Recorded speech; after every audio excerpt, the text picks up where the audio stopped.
Uniquement des noms de lieux qui sont d'origine picarde, c'est-à-dire des mots qui existent encore à un endroit ou à un autre dans la zone linguistique picarde. Ça, c'est une étude que j'ai faite donc, sur les cartes topographiques, ce qu'on appelait les cartes d'état-major dans le temps, pour l'essentiel, et puis aussi à partir de documents que j'ai établis sur le terrain lors de mes recherches en linguistique. Donc dans la région de Laon, pour vous situer les recherches en linguistique que j'ai faites, du moins celles que j'ai publiées, il y a le glossaire de Chry-les-Pouilly, donc à une dizaine de kilomètres d'ici, qui est le plus gros glossaire que j'ai réalisé. Je veux dire en nombre de mots, il y a 3200 mots qui ont été réunis là, donc des mots picards, qui forment le vocabulaire de Chry-les-Pouilly.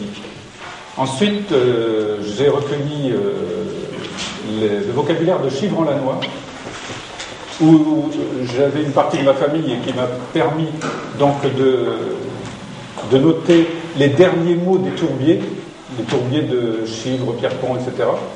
Puisque le métier n'existe plus, mais j'ai réussi à avoir les derniers témoins qui ont travaillé là-dessus, donc ces mots-là ont été sauvés. Et puis j'ai des indices, donc un petit glossaire qui avait été réalisé par la boulangère de Mont-sur-Lannoy, dont la fille est ici ce soir, et qui avait noté dans son petit carnet les mots de patois que disaient ses clients. Et nous l'avons publié, c'était un des premiers livres que mon association a publié, je ne sais plus en quelle année, mais en 88, 89, par là, comme ça, ouais, 89 je crois. Donc, à partir de là, j'ai pu fixer des limites sur le parler picard. C'est-à-dire que je ne me suis pas fixé, comme les études précédentes, sur tel ou tel mot. Les études précédentes étaient donc formées des isoglosses, c'est-à-dire des lignes où on utilise le même mot, mais on avait choisi volontairement un petit nombre de mots de référence. Et automatiquement, on est passé quelquefois à côté de ça, parce que dans tel village, ce mot-là n'existait pas. Et le nombre de mots étudiés était assez restreint. Enfin, il était important si on veut, mais quand on voit le glossaire de Chry-les-Pouilly qui a 3200 mots, on se dit que même si on a pris 500 mots de référence et on ne les a pas pris, on pouvait tomber à côté et dire cette zone-là n'est pas picarde. Et je dois dire que quand on regarde les cartes, donc la carte de Dubois qui a une valeur, qui représente quelque chose, elle ne tient compte que des toponymes plus la façon de dire l'article. Et pour moi, la façon de dire l'article, c'est la meilleure isoglosse, c'est-à-dire la meilleure limite. L'endroit où on dit le porte à la place de la porte, on peut dire qu'on est dans le domaine linguistique picard, parce que dès le Moyen-Âge, l'article masculin et l'article féminin sont indifférenciés. C'est le dans les textes du Moyen-Âge picard. Donc on va dire le porte, et on prononcera elle porte actuellement. Et donc, une phrase que je pose insidieusement, je ne leur demande pas de me le dire, mais j'arrive à faire dire aux gens que j'interroge, comment vous dites ferme la porte. Et si on me dit ferme le porte, je sais qu'on est dans la zone picarde et on n'est pas dans la zone autre, qui est très difficile à définir à l'est de la zone linguistique picarde. On dit qu'elle est champenoise, mais il y a peu de traces de champenois du point de vue vocabulaire. Alors la plus grande trace de vocabulaire qu'on puisse repérer de champenois, c'est dans les textes de Paul Claudel. Alors ouais, c'est très très au sud, hein, c'est dans le Tardenois.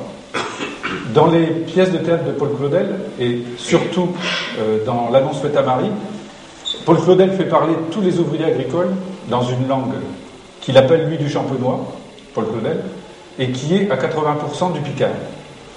Et il y a des mots champenois dedans, identifiables, qu'on ne trouve plus dans le parler courant actuellement, mais qui sont connus depuis le Moyen-Âge en champenois. Hein, depuis Chrétien de Troyes, ce sont des mots qui sont connus. Donc on peut établir dans cette zone-là une frange où on parle à la fois picard et champenois. Plus au nord, c'est plus délicat. Du moins, c'est plus délicat de trouver le champenois. Dans les Ardennes, j'ai fait les glossaires des cantons de Signy Petit et Rumigny, dans les Ardennes, et dans cette région-là, les gens disent, pour parler de ceux qui n'ont pas le même langage de base, le même langage naturel, disent ceux de la Meuse. Ça veut dire qu'à l'est, on ne parle pas la même chose que dans ces cantons-là. Et dans ces cantons-là, effectivement, l'essentiel du vocabulaire est picard. Alors aujourd'hui, maintenant c'était en introduction pour que vous compreniez. Alors pour moi, Laon est bien dans la zone picardophone, puisque en ayant fait les glossaires qui entourent Laon, et un glossaire qui est beaucoup plus au sud, qui est Faverolles à côté de Villers-Cotterêts, c'est vrai que quand je me penche, on entend bien. Faverolles à côté de Villers-Cotterêts, on a une base de vocabulaire picard encore dans ce village-là, même s'il y a des termes qui ne sont peut-être pas picards, mais à préciser. Donc on peut faire descendre cette limite, disons, à peu près à Sissonne, à l'est de Laon, et vous pouvez la descendre au moins jusqu'à Villers-Cotterêts, ce qui est confirmé dans l'Oise à Béthisy, puisqu'on a découvert un glossaire de Béthisy qui a été fait dans les années 30, hein, si je ne me trompe pas, ma mémoire vivante. Ouais. Donc on a trouvé un glossaire dans l'Oise, qu'on va publier en 2004, qui est un glossaire picard et qui a eu l'aval, lui, de celui qui avait fait la carte linguistique de la Picardie. Alors, maintenant je vous dis où on parle picard, et après je fais ma conférence. Donc on parle picard dans les 3/4 de l'Aisne, je vous ai dit, hein, sauf la toute petite partie sud, Château-Thierry, ne parle pas picard. On parle donc une grosse partie de l'Oise, bien sûr plus au nord et à l'est de l'Oise qu'à l'ouest où on parle normand. On parle dans tout le département de la Somme. On parle dans le canton 2, dans la Seine-Maritime, dans tout le Pas-de-Calais pratiquement maintenant. Hein. Bon, au XIXe siècle, il y avait encore des petites zones flamandes dans le Pas-de-Calais, mais qui ont disparu. Et dans le nord, pratiquement partout, sauf dans le West Hook, la partie flamande du nord-ouest. Et la dernière partie, je vous ai dit les Ardennes tout à l'heure, hein, dans les cantons limitrophes de l'Aisne, et dans le Hainaut occidental belge, les régions le plus à l'est, la Louvière, Tournai, Mons et Comines, Belgique. Comines qui a la particularité d'être une enclave picarde entourée de flamands en Belgique. Voilà. Alors, dans les noms de lieux picards, il est quelquefois difficile à identifier les mots d'origine qui ont fait ça. Donc j'ai intitulé cette conférence « De Boué à Hirschonway ». Hirschonway, c'est un village de la région de Tournai. Boué, bon, c'est dans l'Aisne. Dans ces deux mots-là, il y a le mot « oué », boué. Alors, boué, c'était le beau oué au XVIe siècle, XVIIe siècle encore. Et Hirschonway, c'est le oué et Hirschon. Alors, le beau oué, un oué, c'est un gué. Le fait qu'il y ait un W comme son, hein, le son oué, indique que c'est picard. C'est une des différences avec le français. On en verra d'autres après. Donc, là où vous gardez le oué, vous avez le gueux en français. On dit un ou un ouet pour dire une guêpe en picard, comme dans les langues germaniques, alors qu'en français on va dire guêpe. Même si en latin on disait ouesport. Donc, boué, c'est le beau oué, ça veut dire un grand gué, là où on pouvait faire boire les vaches parce que la rivière n'était pas profonde. Et Hirschonway, Hirschon, c'est la même chose qu'Hirson. Hirson étant la francisation d'Hirschon, qui veut dire le hérisson. Donc, Hirschonway, c'est le oué au hérisson. La ville d'Hirson veut dire hérisson. Et au XVIIIe siècle, quelques personnes ont essayé d'imposer le mot hérisson pour Hirson. Il y a des actes paroissiaux où il est marqué la paroisse d'Hérisson, de Hérisson, avec un H. Ensuite, vous avez, je donne des noms de villes aux plus extrêmes parties de la Picardie. Un mot qui s'appelle, donc un village qui s'appelle tout près d'ici, Parfondru. Vous avez Parfond-de-Val, pas loin non plus, et vous avez des Parfond-de-Val dans l'Oise, des hameaux, hein, ce ne sont pas ou des lieux-dits, ce ne sont pas des villages formés. Le sens est presque le même entre Parfondru et Parfond-de-Val.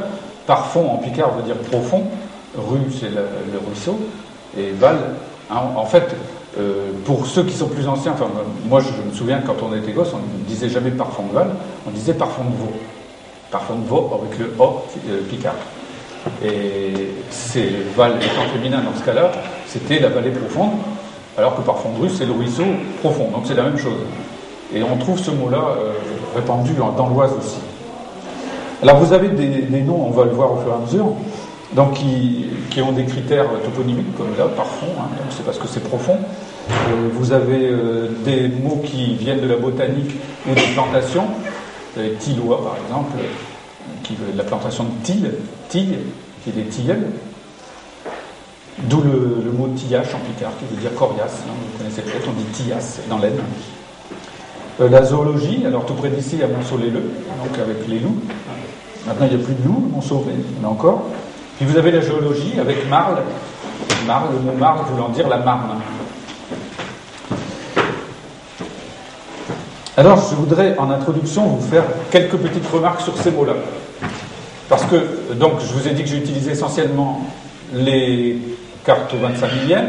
Dans les communes où j'ai eu accès, j'ai fait appel au cadastre au pluriel, c'est-à-dire les cadastres les plus anciens comme les plus récents. Et j'ai quelquefois eu de belles surprises. Dans le village de Leuze, au nord-est de l'Aisne, à côté d'Aubenton, vous avez un lieu-dit qui s'appelle actuellement les Évarennes. Je vais vous l'écrire, parce que c'est important que je vous montre l'évolution du mot. Donc ça s'appelle les... Vous arrivez à lire ? Ouais. Il y a un V, par contre. Je les ai passés de montrer. Les Évarennes. Dans le cadastre de 1950 et quelques, je ne sais plus exactement, c'est justement écrit les é avec deux V, les Évarennes, comme ça. Et dans le cadastre napoléonien c'est les Éwarennes. Et ce mot-là, qui correspond, donc je vous ai expliqué le W germanique qui correspond au G français, ce sont les Égarennes. Et donc vous avez l'Égarenne avec ce qu'on appelle un E prosthétique devant. Donc quand on dit un estatu en picard, on met un E devant. Donc c'est le E prosthétique. Et ici vous avez les Éwarennes, donc qui ont été très mal compris par les personnes qui ont recopié. Donc ils ont vu ça, ils ont dit un W. Si vous avez affaire à quelqu'un qui n'est pas de la région, qui n'a jamais vu le W, c'est vrai que ça n'existait pas en français. Quand on a la chanson sur l'alphabet français, on ne dit jamais le W. Hein. Donc ça n'existait pas. Et donc ils ont mis deux V. Et puis je pense que dans le dernier, ils se sont dit, c'est ridicule, deux V l'un derrière l'autre, on met un seul V. Et donc on en est arrivé là. Ça fait partie des difficultés de lire la toponymie actuelle. Parce qu'on a l'impression de lire un mot, ce qui est incompréhensible. Ça ne veut rien dire. Mais encore là, c'est pas le pire. Donc il y a des exemples qu'on m'a signalés, que j'ai trouvés, qu'on m'a signalés. Je vous donne un exemple dans l'Oise. Donc dans André, à côté de Beauvais, vous avez un étang qui s'appelle l'étang des Morues.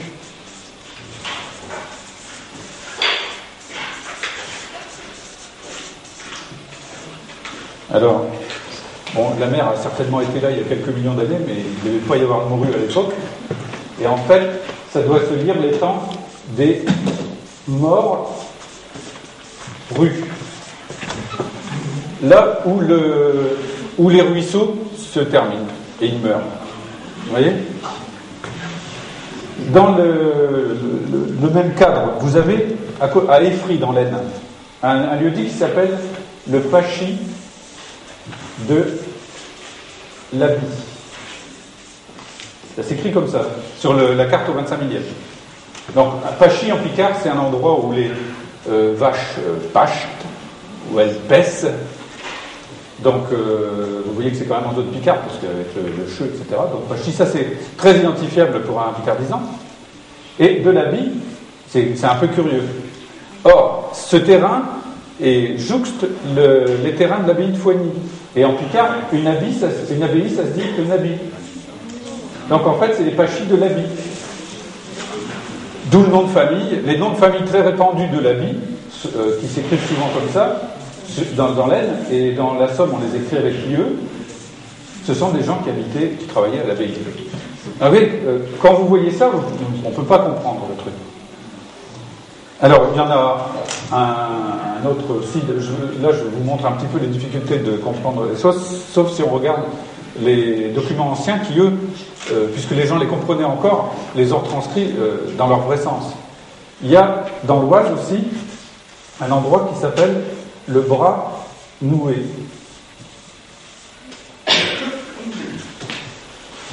Ce qui est un peu compliqué à comprendre, on ne peut pas savoir exactement ce que ça veut dire au départ, sauf que dans les vieux textes, c'est le bran noué, enfin ou noué comme ça, qui veut dire la branloire en français. Et une branloire, c'est, vous savez, l'appareil qu'utilisent les acrobates pour se propulser en l'air. Et il y en a un qui saute d'un côté, puis l'autre, voilà, c'est ça. Et en fait, il y avait un dolmen dont la pierre du dessus n'était pas bien stable. Et de ce fait-là, il y a eu l'analogie avec cette branloire française. Et comme le verbe branler donne branler, ça donnait branlouer.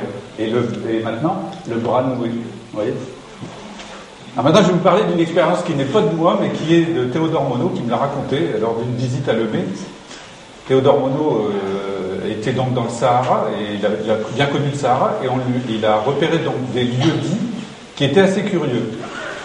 Grâce à un de ses interprètes qui parlait tiffinard, qui parlait la langue des Touaregs, il a compris un lieu-dit qui était très amusant.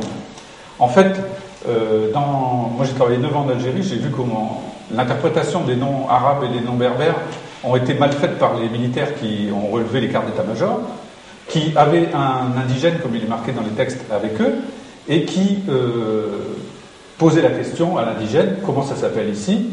Et eux, sur leur carte blanche, ils mettaient le nom que lui disait, soit en berbère, soit en arabe, ils mettaient le nom en caractère latin, ils transcrivaient comme ça. C'est comme ça que au nord, sur la côte algérienne, le port des pèlerins est devenu le port aux poules, parce qu'ils ont confondu Hajjaj avec Djedj, les poules. Donc c'est des confusions comme ça. Mais la confusion dont m'a parlé Théodore Monod est encore plus atterrante que celle-là. Donc il y a un endroit qui s'appelle, je ne connais pas la prononciation en berbère de ce mot-là, mais donc un jour, un militaire demande à un de ses indigènes comment ça s'appelle là. Et l'autre lui répond dans sa langue, attends, je vais pisser. Et l'autre, consciencieusement, a transcrit dans la langue, attends, je vais pisser. Et cet endroit-là s'appelle toujours, attends, je vais pisser. Parce qu'après, il lui a pu reposer la question, dans la mesure où il a vu la réponse. Donc sur les cartes, et c'est bien sûr, c'est écrit en berbère. Et donc, seuls les berbères qui peuvent rigoler en voyant ça. Mais donc, c'est une anecdote qu'il m'a racontée. Alors après, vous avez des choses qui sont complètement incompréhensibles. Vous avez un endroit dans la région de Douai qui s'appelle les Grands Droits.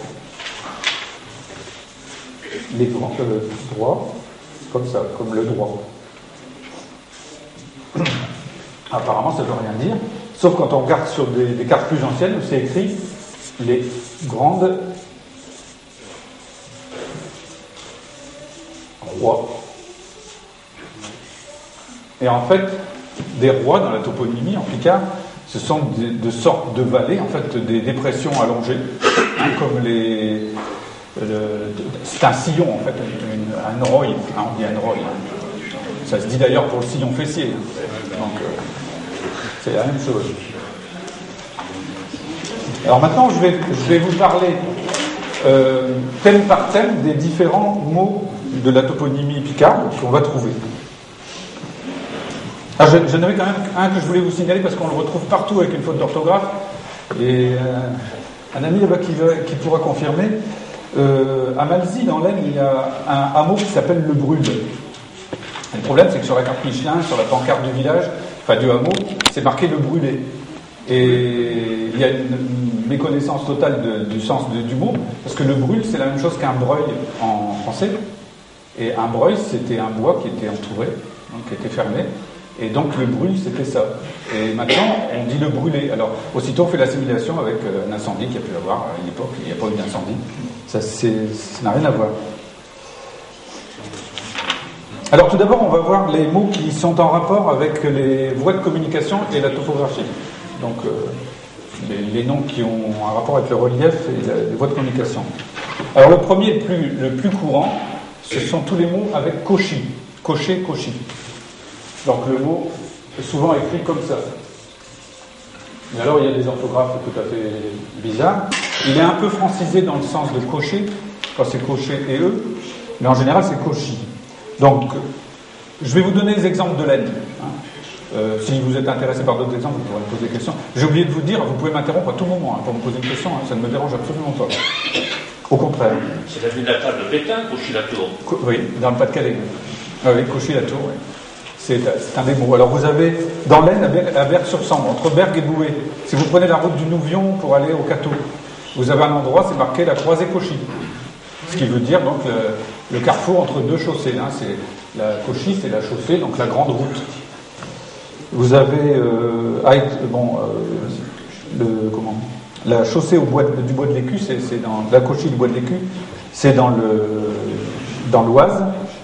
Et puis en Belgique, vous avez la Cauchée romane, à côté de Flaubec.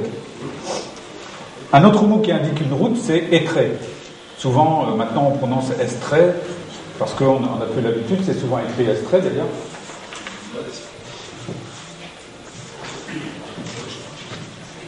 Alors, vous avez un mot qui est amusant, parce que la commune d'Étrémont, maintenant, enfin, Estrémons, pour parler comme un étranger, sur la route de Saint-Quentin à Amiens, qui a regroupé les deux communes de Mont en Cauchy, Mont à Cauchy et Étré à Cauchy, c'est devenu Étrémont.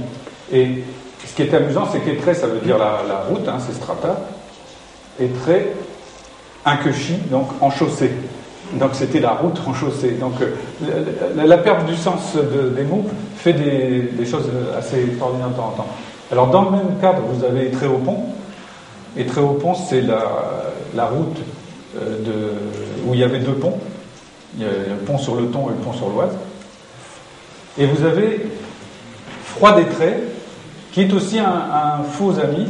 C'est pas une route qui est froide, parce que quand on regarde dans les vieux textes, c'est écrit Fracta Strata, ce qui veut dire que c'est la route qui a été coupée. Et donc maintenant, les gens disent Froid-d'Étré. Ça s'est prononcé longtemps Fouet-d'Étré sans prononcer le R, mais apparemment plus personne à Froid-d'Étré ne dit Fouet-d'Étré. Mon enquête personnelle. Après, vous avez les carrefours, donc on a déjà vu tout à l'heure la croisée Cauchy, mais vous avez aussi les croisettes. Alors, les croisettes dans l'Aisne, il y en a à Vervins, la croisette Vetnaï, et puis, je le prononce comme on le dit là-bas, et la croisette à Becny, comme on dit, à côté de Bohain. Vous avez les fourchenettes, ou les fourquettes, ou les fourchettes, qui sont des carrefours à trois routes, comme ça.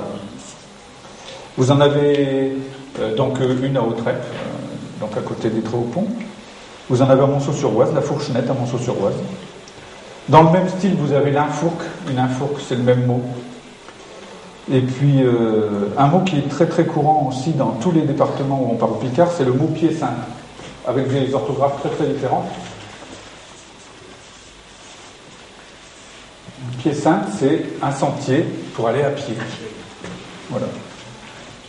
Alors vous en avez à Iron, à Chigny, à Proisy, dans les autres départements, il y en a énormément. Ensuite, vous avez, à peu près avec le même sens, vous avez tous les dérivés de Voy. Alors je mets un trait d'union dessus pour bien prononcer que c'est Voy et pas Voy. Et vous avez donc les Voyettes. Les Voyettes. Et dans la région de Lens, spécifiquement, on dit les Voyeux, ou les Voyeux. Maintenant, on prononce plutôt Voyeux, mais il est certain que ça se prononçait Voyeux. Donc vous en avez à Chivy-les-Étouvelles, à Chavignon, des Voyeux, à Jumencourt, etc. Donc il y en a tout un tas dans le coin là. Près les Thierry, Chry-les-Pouilly aussi, il y en a. Alors, géographiquement, la Voyette, elle se trouve absolument partout, sur tout le domaine picard. La Voye, elle se trouve dans le Vermandois essentiellement, et dans le nord. Et Voyeux, c'est vraiment dans le Lannoy.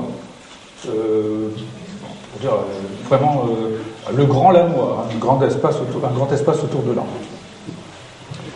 Ensuite, vous avez un autre mot, la Cavé. Cavé ou Cavenne, qui a donné aussi des noms de famille. La cavée, c'est le chemin creux. Vous voyez le verbe caver qui veut dire creuser. Et donc la cavée. Vous avez un village à côté de Saint-Richemont qui s'appelle Chevennes. Quand on le prononce maintenant, on dit Chouin. Mais au XVIIe, XVIe siècle, c'était écrit Cavenne. Et à Chevennes, pendant des siècles, les maréchaux ferrants se sont appelés Cavenne. Maréchaux de Ferrand. Et d'ailleurs, je pense que dans toute l'Aisne et le Cambrésis, à une époque, il y avait des cavennes de maréchaux ferrants partout. J'en ai trouvé partout. Vous cavez comme au Normand? Oui, c'est la même. Mais de toute façon, entre le Picard et le Normand, au Moyen-Âge, il n'y a pratiquement pas de différence. Le fait, en français, on dirait une chevée. Hein, on dirait chevet pour cavet. Ça ne s'emploie plus, mais c'est le mot français qui correspond. Et en normand, c'est le même mot, effectivement. Ouais. Donc vous avez ça, vous avez cavin, même sens, avec toutes les orthographes possibles et imaginables. Mais là, par exemple, à Couvron, vous avez le moulin Cavenne, mais je pense que le nom Cavenne à Couvron vient du propriétaire, qui s'appelait Cavenne, qui était un nom très répandu dans l'Aisne. Ensuite, vous avez les Hurets. Je dis bien les Hurets, même si je mets l'H devant, même si la prononciation, on dit l'Huret, un tel, à Aurigny-en-Tirage par exemple, vous avez des Hurets qui sont des talus. Alors, des talus assez élevés, hein, parce que quand on se trouve au lieu-dit Les Routières à Aurigny-en-Tirage, on voit la montée pour aller vers ce qu'on appelle le chaudron en haut. Alors, plus fort que les Hurets, vous avez les Falises. Alors, souvent écrit avec un Z. La falise, c'est le mot picard qui est passé en français sous la forme falaise. Et vous en avez un petit peu partout. Une que j'ai en tête, c'est à Erlois, à côté des Tréaupont, où il y a une pente. D'ailleurs, s'il y en a qui font du vélo, hein, j'en connais là-bas, ça monte très fort, et c'est donc un lieu qui s'appelle la Falise. C'est vraiment une falaise. Et la rue de la Valise, alors? C'est peut-être une transformation de ça, hein. C'est bien possible, parce que j'en ai pas la preuve, hein. Je l'ai déjà vu, mais j'en ai pas la preuve. Et je pense que c'est aussi une mauvaise compréhension de falise. Et on a mis valise pour falise. Mais j'en suis pas sûr, j'ai pas trouvé la première orthographe, donc, mais je l'ai déjà trouvé, j'ai déjà vu ce mot-là. Alors ensuite, vous avez, dérivé de Huret, vous avez les Earls. Donc je le dis sans le prononcer l'H, parce qu'à mon avis, il n'y a pas d'H là. Vous avez les grimpés et les grimpettes. Vous savez que les grimpettes, c'est quand même typique de notre région, hein, mais ça ne s'appelle pas toujours comme ça. Dans les Hurets, il y avait aussi, dans les champs, des talus, et ces talus-là, on les appelait des frettes. Et en général, ces talus dans les champs, ces petits bombements dans les champs, étaient formés par des terrains sableux, et on les appelait souvent des frettes à lapins. Parce que les lapins de Garenne allaient faire leur nid, leur terrier dans le sable, et donc, du sable qu'on appelait du sable à lapin, et donc c'était dans des frettes. Qui a aussi amené des noms de famille, hein, des gens qui s'appellent la Frette, hein, parce qu'ils habitaient à cet endroit-là, certainement. Donc là, vous en avez pas partout, dans la région, et notamment, le plus près d'ici, c'est Échery-les-Pouilly. Sinon, vous en avez à Monceau-sur-Oise, etc. Dans les montées encore plus on monte, vous avez les Montchiots, Montchieux, Montchiot, qui ont donné en français Monceau.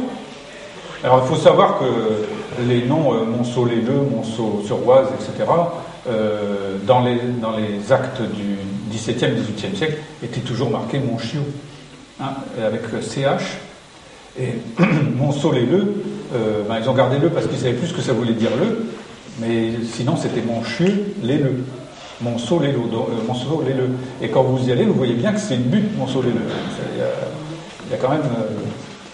il faut se promener après pour voir si ça correspond à la réalité. Il y a effectivement une belle butte. Ensuite, vous avez un autre mot qui indique une montée, c'est le crinquet. Un crinquet. Un crinquet, c'est une pente raide, donc qui monte très fort. Alors vous en avez quand même un petit peu partout aussi, mais surtout dans la Somme, les crinquets, et dans le nord. Ensuite, vous avez les combes. Alors, il y a plusieurs sens au mot comble ou combe en picard. Il y a la corde pour attacher les charrettes de foin. Enfin, ça, c'est des vieux mots. Hein. Non, je ne sais pas si on dit encore ça. Et puis vous avez aussi des collines, et en général assez allongées. Et donc on le retrouve dans la toponymie, dans toute la région de Vervins et le Vermandois. Vous avez des combes. Mais je ne dis pas dans l'ordre ce que je fais, parce que je dis alors, dans les endroits élevés, il y en a qui n'ont pas pris le nom de la topographie elle-même, qui ont pris un autre nom, comme parce qu'ils servaient de garde. Et vous avez le village, enfin la ville de Le Ward, dans le nord, c'est le nord, qui, donc, ce que je vous disais tout à l'heure, le féminin, Ward, donc c'en a un seul mot, bien sûr, et qui veut dire la garde. Là où on surveillait, parce que c'était une colline, et on voyait bien les plaines aux environs pour voir s'il y avait les Espagnols. Mais il y a la Ward aussi en dessous d'Amiens quand t'arrives. Oui, c'est la même chose. Ouais, mais là, c'était déjà un peu francisé parce que c'est marqué la Ward. Oui, c'est marqué la Ward. Et c'est pas des types du flamand, le Ward, le tortue de la frontière. C'est le même. Non, c'est un mot d'origine germanique, bien sûr, mais c'est pas directement un dérivé du flamand. C'est la même formation que la garde en français, à part que nous, on a conservé le trait germanique du W, qu'on prononce Ward. On dit, parce que bon, les gens qui voient ça de loin vont dire le Vard. Hein, ceux qui ne savent pas qu'on prononce comme en anglais, nous, le W, ou comme en flamand, mais pas comme en néerlandais, ni comme en allemand. Alors, dans les mots, tout à l'heure, je vous ai parlé d'une roye. Il y a aussi le royard, qui est très courant dans la toponymie. Le royard qui indique un sillon. Et d'ailleurs, quand on bêche dans son jardin, on fait un royard. Le sillon qu'on fait, c'est un royard. Et on met du fien dans le royard. Il fumier dans le sillon. Alors, maintenant, après la topographie, donc les formes du relief, je vais vous parler des paysages. Alors, un mot qui est très courant, c'est riez, écrit souvent R-I-E-Z.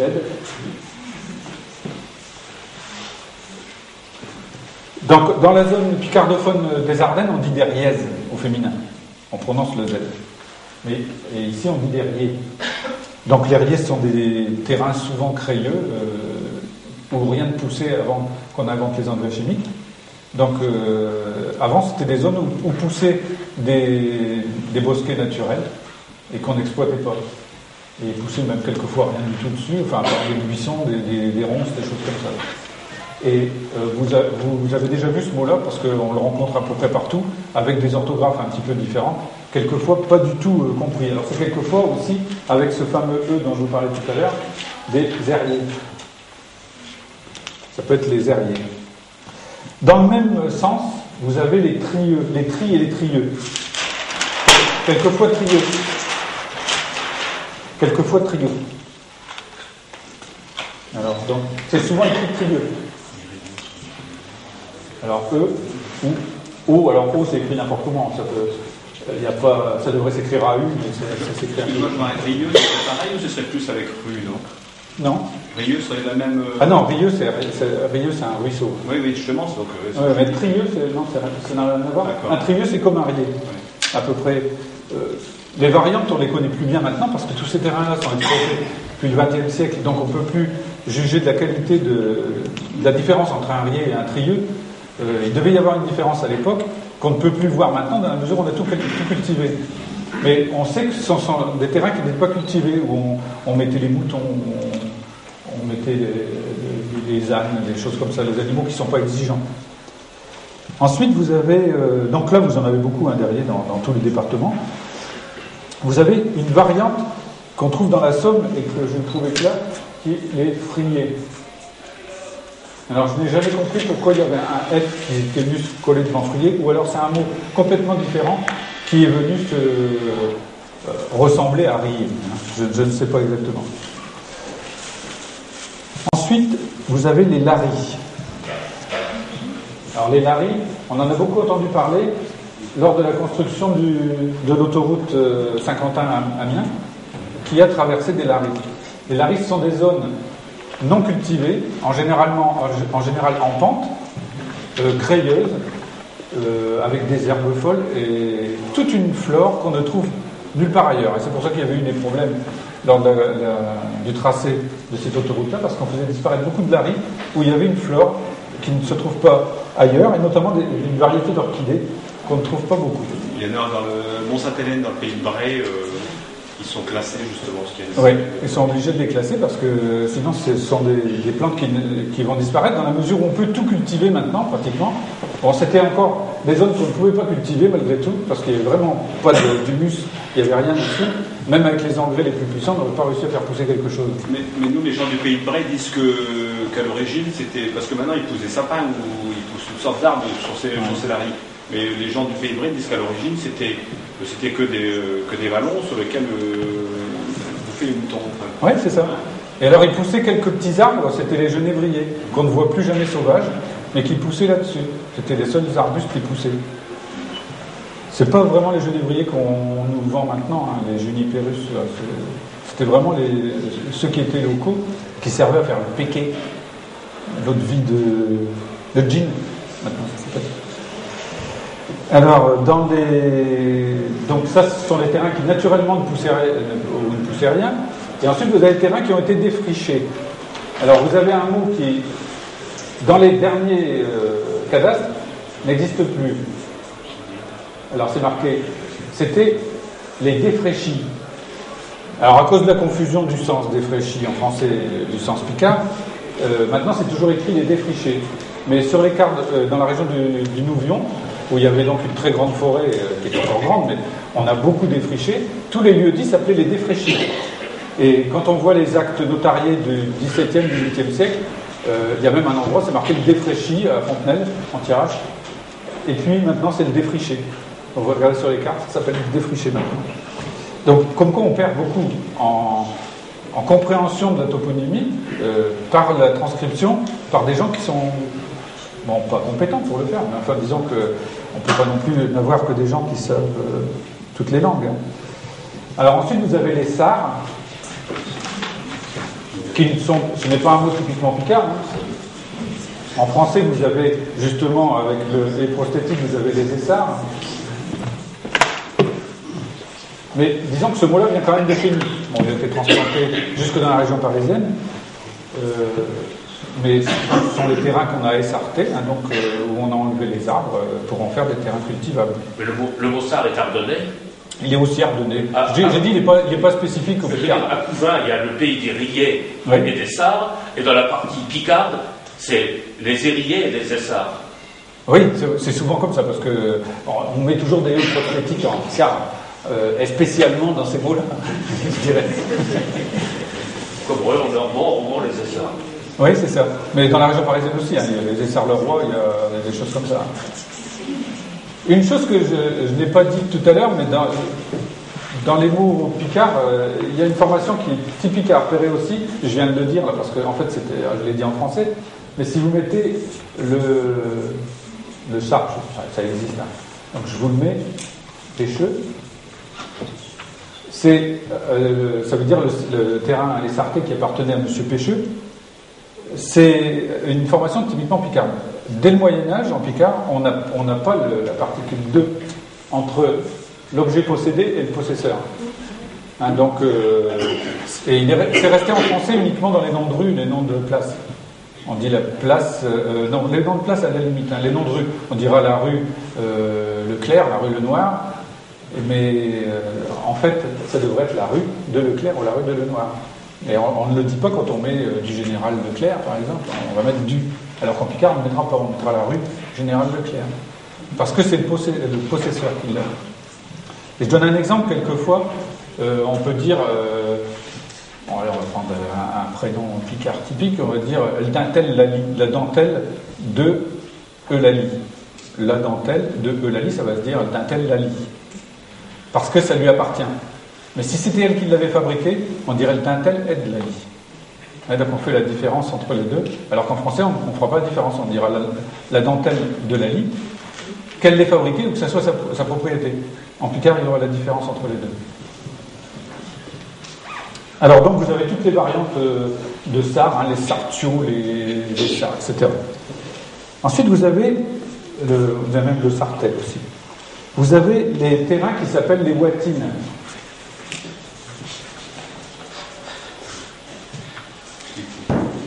Alors les watines, ça vient du mot gâter, gâcher, qui veut dire détruire. Donc ça vient du mot. C'est la même filiation que gâté, avec un accent circonflexe sur le A, pour montrer qu'il y avait un S, qu'on retrouve ici dans le Lannois, dans le village de Monceau-Vaste, ou Monceau-le-Bas, ou Monceau-Lois, qui veut dire donc qui a été détruit, ou qui vient d'un endroit qui a été détruit, qui était sur un endroit détruit. Donc c'est à chaque fois des endroits qui ont été détruits, donc ça peut être une forêt, souvent les gâtines c'est des forêts. Et donc tous les mots qui sont formés sur Watine, Watini, etc., sont l'équivalent du mot français de gâtine, qui n'est pas aussi employé en français. Donc là, vous en avez partout aussi, c'est un mot très connu. Alors, avec des orthographes, toujours, on rencontre des guatines par incompréhension du W. On s'est dit, ça peut être qu'un V et un U. Donc, ça ne pouvait pas être autre chose. Ensuite, vous avez la géologie, toujours dans le même chapitre. Vous avez donc la nature des roches. Alors le plus connu dans le coin, c'est quand même le Marle, la ville de Marle. Marle étant la forme picarde de Marne, la Marne. D'ailleurs, Marghella en latin, donc on est bien plus proche en picarde que le français du mot Marle, et je pense que c'est la difficulté de prononcer le L derrière le N qui a transformé le L en N. On dit marlé, un marleux pour celui qui n'est pas en Marne, etc. Ensuite, vous avez les mots correspondant au terrain un peu marécageux qui est au bord de la mer. Bien sûr, c'est pas ici, mais on en trouve aussi dans l'Oise, donc de ces mots. Ce sont les molières. Les molières. Souvent écrits avec 2 L. Alors, ça a plusieurs sens. Ça peut être la pierre molière, la pierre meulière qui a servi à faire les constructions, mais ça peut être aussi les terrains marécageux, avec rapport avec mou, le mot mou. C'est soit le radical molle pour meule, soit pour mou. Donc il y a beaucoup d'endroits, donc sur les bords sur la côte picarde, c'est en rapport avec mou. Dans la Picardie intérieure, il y a cette plage, à part au Nouveau-Terrasse, il y a une plage. Et donc ça ne peut être que la pierre molière, celle qui servait à construire Paris. Et le grand-père maternel de Jean-Baptiste Poquelin était de l'Oise. Et donc il a pris sans doute son nom dans l'Oise, Molière. Alors vous avez des mots qui ont rapport aux cailloux, qui veulent dire donc soit qu'il y a plein de cailloux. Vous avez à côté de Lemay la Cailleuse, le bois de la Cailleuse, qui est en partie dans Lemay. Et le nom est vraiment typique, c'est couvert de silex. Le terrain est couvert de silex, et il n'a pas perdu son nom celui-là. Alors vous en avez les caillères, les cailloux. Alors le mot caillou, c'est un mot gaulois qui est passé en français par la forme picarde. Parce qu'en français il existe les chailles qui sont une forme française de caillou, de caille, caillasse, etc. Et en fait le mot chaille s'est spécialisé en géologie pour une roche qu'on trouve en Bourgogne. C'est une roche sous forme de caillou. Et en fait, en français, on a pris le terme picard, cailleux, qui est devenu caillou. Il y a beaucoup de mots, quand même, picards qui sont passés en français, notamment dans ces domaines-là. Ensuite, bon, vous en avez d'autres, je ne vais pas insister trop parce qu'il n'y en a pas par ici, mais vous avez le perrois. Perrois, ça vient de père, qui veut dire la pierre, et perrois, c'est l'endroit où on exploitait la pierre. Alors, un mot qui est très très typique de l'Aisne, c'est le gloire. Alors, gloire ou gleuard. Alors, c'est souvent écrit comme ça dans la toponymie. C'est quelquefois écrit la terre à la glo. G-L-A-U-E. Alors, la glo, c'est une terre imperméable. C'est de l'argile. En gros, c'est de l'argile. Et donc, un gleuard, c'est un endroit. Alors, quand on demande aux gens ce que c'est que le gleuard, c'est un endroit où il y a plein d'eau. Et en fait, c'est l'endroit où il y a de l'argile, et du fait qu'il y a de l'argile, il y a beaucoup d'eau. C'est un terrain qui est toujours humide, l'eau ne s'enfonce pas, mais ça fait des flaques d'eau. Alors, vous en avez partout dans l'Aisne, ces mots-là. Alors, c'est marqué gleuard, glouard, gloire, etc. Et même quelquefois, gloire. Toujours par incompréhension du sens originel. Donc alors vous avez le champ de la gloire, et en fait c'était le camp du gloire il y a 200 ans, quoi. Alors vous avez le mot potasse aussi, qui est au Nouvion, il y a une rue des potasses. Alors là il y a une grosse faute souvent d'interprétation. La potasse, donc c'est pas la potasse qui sert d'engrais, de chlorure de potassium. Cette potasse-là, c'est l'argile à pot. L'argile qui servait à faire les pots. Donc, alors que la potasse, donc ça vient de pot. Et l'autre vient aussi de pot, de potache, ce qui veut dire la cendre de pot, qui en fait était la potasse, donc qui servait à faire de la lessive à l'époque et tout ça. Ce n'est pas le même sens. Alors, donc la marlière, avec la marle tout à l'heure, c'est la même chose. Marlière, c'est l'exploitation de la marne. Vous avez la sablonnière, l'écaillon, les écaillons. Un écaillon, en picard moderne, c'est un couvreur de toit parce qu'il pose des écailles qui sont des ardoises. Et donc, une écaillère, un écaillon, ce sont des exploitations d'ardoises. Alors bien sûr, c'est surtout dans la zone de Signy-le-Petit, Rumigny, etc., au nord, au début des Ardennes, qu'on trouve ça. Ici, dans la région, vous avez un autre mot qui correspond à un phénomène superficiel, ce sont les creutes. Donc les creutes, ce sont des cavernes, des trous. Le verbe creuter en picard, qui veut dire creuser, c'est cructa, c'est cructa en latin. Donc même le village croûte aussi, c'est la même chose. Et alors ce qui est amusant, c'est que vous avez un autre mot qui est beauve.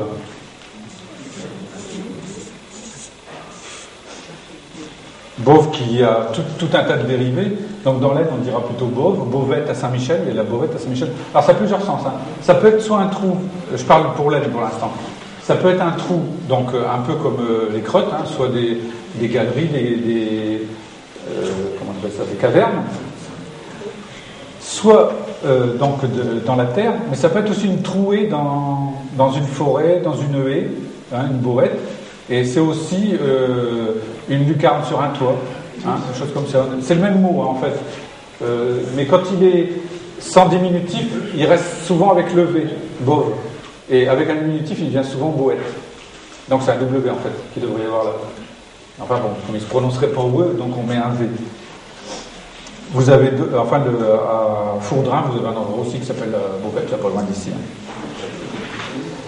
Alors maintenant, je vais passer au deuxième chapitre, c'est-à-dire les cultures, les jardins, les exploitations agricoles, qui ont donné des noms picards à la toponymie. Alors le plus courant, c'est le camp. Camp, qui veut dire un champ, bien sûr. Alors c'est extraordinaire comme ce mot-là a été pratiquement éliminé de la toponymie de l'Aisne, alors que j'ai des photocopies d'actes notariés du XVIIIe siècle de Bémont, à côté d'Aubenton, vous voyez, c'est donc au nord-est de l'Aisne, où c'était marqué des camps dans la toponymie. Et maintenant, c'est marqué dans le cadastre moderne des champs, parce qu'on a francisé pour que les gens comprennent. Alors vous avez tous les villages qui s'appellent Beaucamp, Beaucamp, donc c'est un beau champ.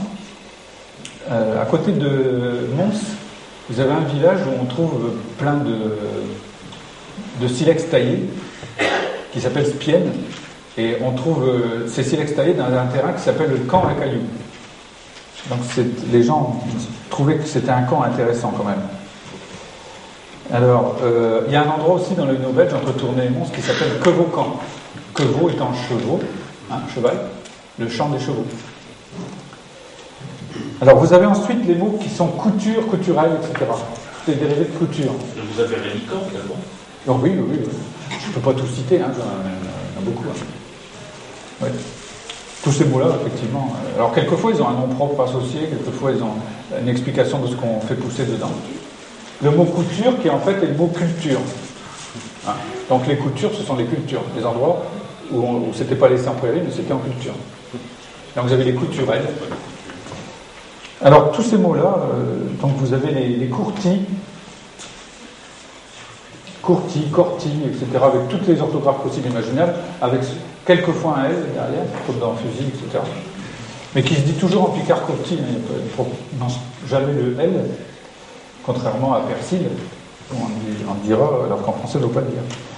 Donc ces Courti, vous en avez partout, dans l'Aisne, dans le Nord, dans la Belgique, etc., même dans les Ardennes. Et dans les Ardennes, j'ai trouvé un truc dans la toponymie de Cyril Petit, où vous avez, dans le dernier cadastre de Cyril Petit, c'est marqué le courlis. Les gens ils se sont dit, bon, ça n'existe pas courti, alors que courlis, c'est un oiseau. Alors ils ont écrit courlis. Dans le dernier, ils n'ont pas compris. Alors c'est écrit C-O-U-R-L-Y. Donc à Bois-l'Épargny, il y a aussi une chose assez typique, qu'on connaît, c'est le menhir de Bois-l'Épargny, là, pas loin d'ici, qu'on appelle le Verzieux de Gargantua. Alors c'est un menhir, donc le Verzieux, c'est la pierre à aiguiser les fous, Verzieux. Bien sûr, vu la taille, c'est le Verzieux de Gargantua. C'est un des noms qu'on donne à toutes ces bornes qu'il y avait, qui étaient souvent des menhirs. À la Bouteille, il y a la Haute-Bonde, le hameau de la Haute-Bonde, prononcé par ma grand-mère qui est née de Leude-Bonde. Et ce hameau-là possède maintenant un beau caillou haut comme ça, parce qu'au XIXe siècle, on a commencé à le tailler, et c'est grâce à Piette de Vervins qu'il a été sauvé. Ils ont commencé à le tailler pour faire des dessus de porte. Ils ont taillé la pierre.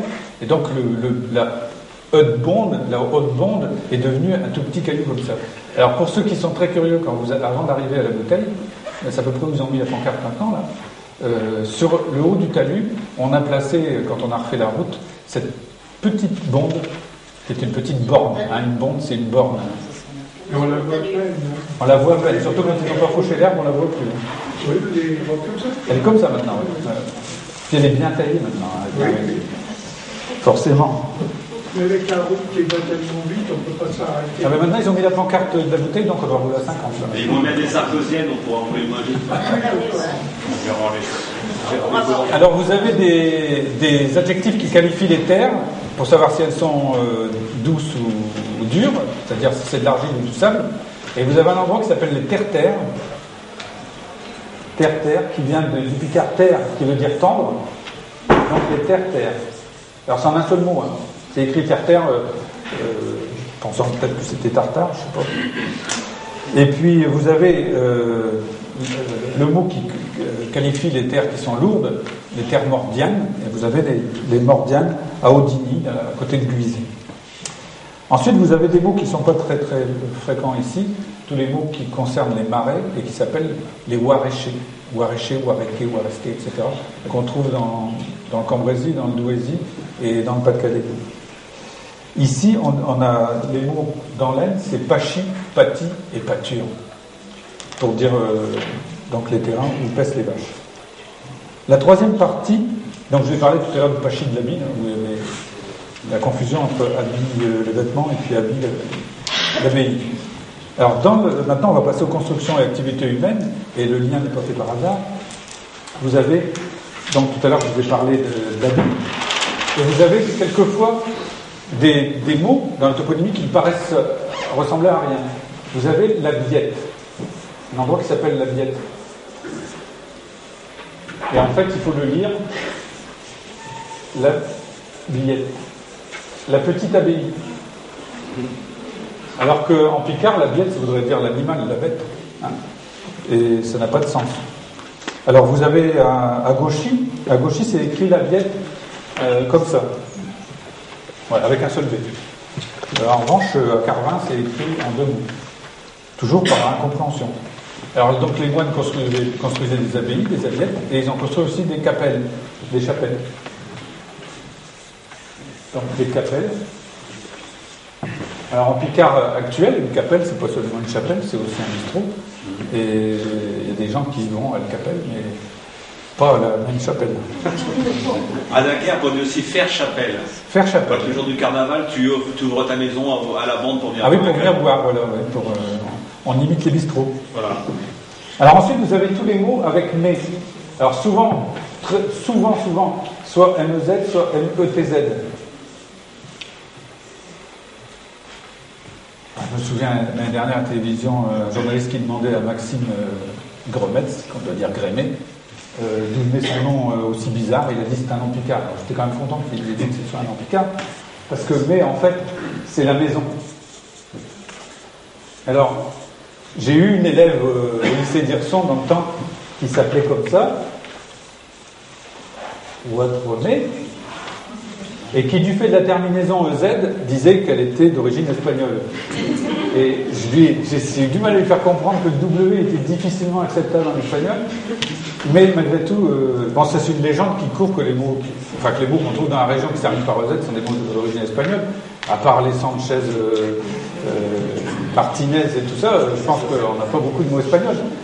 Et encore que vous avez une vieille famille lilloise qui est connue depuis le XIVe siècle, qui s'appelle Martinet et qui s'écrit EZ, et qui n'a pas d'ancêtre espagnol.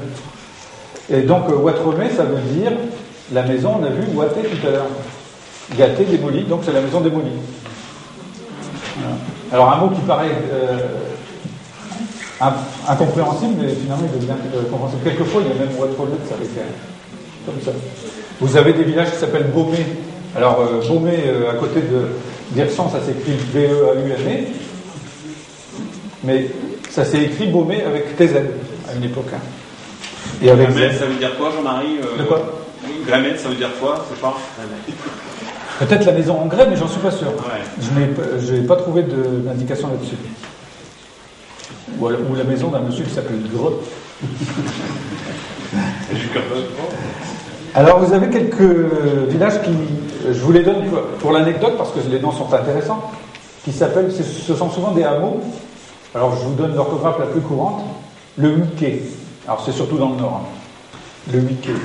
Alors si on prend la transcription picarde par rapport aux transcriptions françaises, c'est ici donc c'est un gueux, et ici c'est un che. Et vous avez dit che. En fait, le Huiquet, c'était l'endroit à l'extérieur de la ville où était l'octroi, où on payait les taxes pour rentrer en ville. Donc il y en a un peu partout, surtout dans le nord. Alors vous avez aussi le mot qui est très très courant en Thiérache et puis en Belgique wallonne, enfin picarde wallonne. Vous avez le mot sens ou sens, qui est pratiquement toujours écrit comme ça. Même s'il se prononce sens, il est écrit comme ça. Alors vous en avez partout. Hein, la bouteille, pratiquement tous les noms de villes s'appellent comme ça. La Sens des Fontaines, la Sens des Fontaines, la Sens Carré, la Sens l'Anglais, etc. Ensuite, vous avez le mot cateau. Tu n'as pas dit la traduction. La Sens, c'est d'une ferme. Et le censier pour l'exploitant. Voilà. Alors, Et le Saint-Cyr ou Saint-Cyr, et alors ça a pris un sens péjoratif pour dire ce type, on dit c'est quoi ce Saint-Cyr, c'est quoi ce Saint-Cyr. Donc c'est devenu un petit peu bon, mais sinon on dit un Saint-Cyr, une Saint-Cyr, Sancière, selon les endroits. Oui, j'avais oublié de dire ce que c'était, mais ça me paraissait tellement. Quand on est embarqué. Alors vous avez le cateau. Cateau qui est bien entendu château. Et qui est. Ça, c'est une francisation, hein. C'est Catio, hein, normalement. Le Catio Quimberzy, c'est le château Cambrésis, hein, normalement, ça devrait être le château Cambrésis. D'ailleurs, c'est écrit comme ça dans beaucoup de textes pour le traité du Catio Cambrésis, c'est souvent écrit château Cambrésis, pour bien montrer que c'était en France. Même si ça fait pas si longtemps que ça que c'est en France. Alors, Catillon, c'est le petit château. Catillon-sur-Sambre, hein, à la limite de l'Aisne et du Nord. Ensuite, vous avez les constructions utilitaires, c'est-à-dire les choses qui servaient à faire des trucs. Vous avez un mot qui s'appelle tordoir ou tordeau. Alors, c'est... même le i, on peut l'enlever à certains endroits. C'était l'endroit où il y avait les moulins à huile. Hein, on faisait l'huile. Essentiellement de l'huile de noix, de l'huile de noisette, de l'huile de faine. Et au XIXe siècle, de l'huile de yette, de pavot. Et tortoir, à Saint-Nicolas, il y a le tortoir. C'est la même chose. C'est la même chose, simplement. En fait, ça, c'est déjà une francisation de tordoir. Parce qu'on dit torte pour dire tordre. Et en fait, c'était le principe, les graines étaient broyées, puis mises dans des linges qui étaient tordus. Et l'huile sortait comme ça. Ça se fait encore, pour l'huile de noix. C'était des graines de quoi, à l'époque là? Il y avait noix, noisette, faine et les plus récentes, le Yet, le pavot. Mais les faines ne pouvaient pas être utilisées parce qu'un hêtre, ça donne des faines de temps en temps. Ça donne pas tous les ans. Donc l'huile de faine, qui est pareil une huile très très bonne, et on a des textes où on parle de l'huile de faine, et je voudrais bien écouter parce qu'une faine c'est très bon, ça a un bon goût, et l'huile doit être très fine. Mais c'est pas une industrie qu'on peut faire parce que le hêtre ne produit pas tous les ans. Il produit quand il veut. Alors, on a même torjo, à certains endroits dans le nord, pour tordo, à cause du torgio, ça devient torjo. Alors, vous avez les molins. Alors, le terme picard pour moulin, c'est molin. Donc, vous avez un village d'ailleurs qui s'appelle Molin, à côté dans la région de Wassigny, Molin-Char, etc. Et vous avez quelque chose qui est assez marrant, c'est les moulins à guêde. La guêde en français, donc qui est une plante à fleurs jaunes et qui donne, quand on la triture, une couleur bleue. Non, c'est pour faire une peinture. Oui, c'est la oued qu'on faisait à l'huile. Ouais, c'est ça, ouais, mais il y en avait partout. À une époque, il y en avait partout dès qu'il y avait une rivière. Et donc, en Picard, la oued, c'est l'équivalent de guêde. Et donc, vous avez des choses qui sont marrantes. Je vais vous les noter. Vous avez un endroit qui s'appelle le moulin d'Aouet. Alors, vous avez le moulin d'Aouet, vous avez le moulin Aouet. Alors là, ça ressemble déjà plus.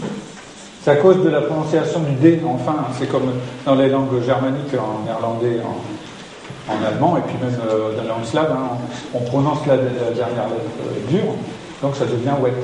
C'est ça qu'a donné le pays cocagne, il me semble bien, à la oued. Oui, c'est ça. Parce que c'est avec la coque qu'on faisait pour faire la peinture. C'est des petites siliques, la graine qui est une silique. Et en fait, c'est la plante elle-même là, qui donne. Il fallait la laisser macérer avec d'urine, etc., etc. Et on faisait une coque qu'on laissait sécher comme ça, et c'est ça qui est devenu cocagne après. Oui, et ça donnait de la couleur bleue. En fait. Ouais. Et en fait, je crois que c'est après la guerre de 100 ans que, comme il y a eu une détresse en Picardie par rapport à l'économie, et la oued, il y a beaucoup d'Anglais qui achetaient, et quand ils sont descendus dans le sud, ils avaient plus de oued en Picardie. Et surtout qu'ils l'ont implanté ailleurs. Voilà, ils l'ont implanté ailleurs, et c'est devenu le pays de cocagne. Oui, c'est ça. Exact, c'est intéressant. Alors vous avez aussi, bon là c'est la oued, vous avez les rouissoirs, qui se disent en général les rutoirs en Picard, les rutoirs. Alors vous avez un lieu dit, à Parfondru, ça se dit routoir. Il y en a un lieu dit qui s'appelle le routoir. Sinon, dans la région de Béthune, on dit plutôt au féminin un rutoir. Ça, c'était donc les endroits où on rouissait le lin. Quand j'étais gamin, on m'avait appris qu'on ne rouissait le lin que dans la vallée de la Lys. Apparemment, il y en a partout. Et on nous apprenait ça, qu'on pouvait rouir le lin que dans la vallée de la Lys. Ensuite, vous avez les fours à chaud, toujours dans les espèces d'usines qu'il y avait à l'époque, les cofours. Donc vous avez des lieux-dits qui s'appellent des cofours. Bien sûr, avec toutes les agglutinations qu'il peut y avoir, d'autres mots avec. Vous avez aussi les carbonnières, des endroits qui s'appellent des carbonnières. Alors, ce ne sont pas les mines de charbon, ce sont les endroits où on faisait le charbon de bois. En général, c'était dans les forêts. Vous en avez à Noyal, ici dans l'Aisne, à Aubenton, à Landifailly. À Landifailly, il y a la frette des carbonniers. Donc ça veut dire l'endroit qui est surélevé, là où poussaient des arbres, où les charbonniers faisaient leur charbon de bois.